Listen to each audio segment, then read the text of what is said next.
You mentioned something, sir, about personal interests, and I was about to ask you how much significance should, if you're in office, how much significance do you place on your own personal interests instead of being there and serving the public? Yeah, I think that I thought you weren't going to ask about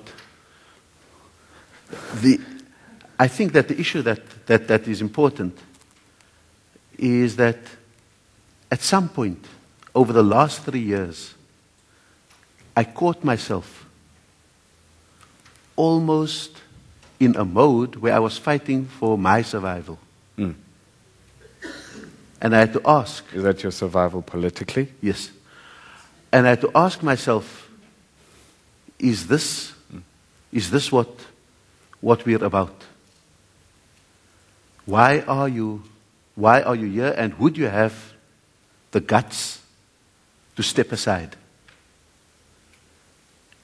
And it was a very difficult moment to confront that. Because I think that we all go through those kind of things. We may dress it up with ideology, and we may dress it up with politics, and we will dress it up with how great we are. But at the end of the day, we've all got to ask ourselves that question. And it's at that point that I understood that I needed to readjust simple stuff, like my lifestyle. Because I realized then that the more you have, the more you have to lose. Mm.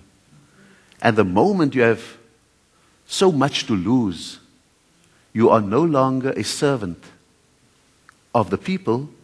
You are feeding your own need to not lose.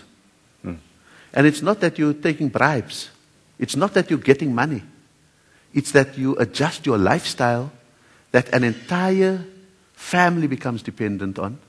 And so now you've got to wonder whether you jeopardize your family by being honest in politics. Mm. You jeopardize all those that you've appointed by when you do the right thing. And I think it's a worthwhile exercise for us all to confront that moment. And then, if you want to have the freedom to be who you are, forget who you are to remember who you were. Mm.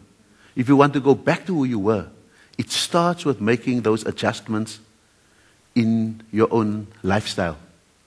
And so, we do a very conscious thing. Every few months, we drive past our own house so that our children know that Leuvenhof is not their home. That is where we stay while I'm Premier. But this is your house. The black car is the government's car.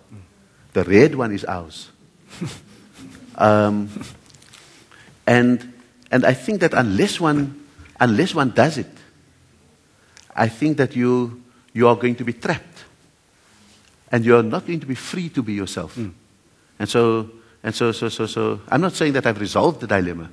Mm. What I'm saying is that I'm grappling with the dilemma. Mm. But I think that confronting the dilemma is the first step to freeing yourself from being enslaved by position. And that's the absolute critical thing that you've got to do, is to treat leadership, to use the ANC metaphor, as a relay race. There's someone who's run before you, and there's someone that will run after you. Mm. And that you must be prepared to give that baton when you have to, and sometimes you may have to give it earlier in order to save something bigger.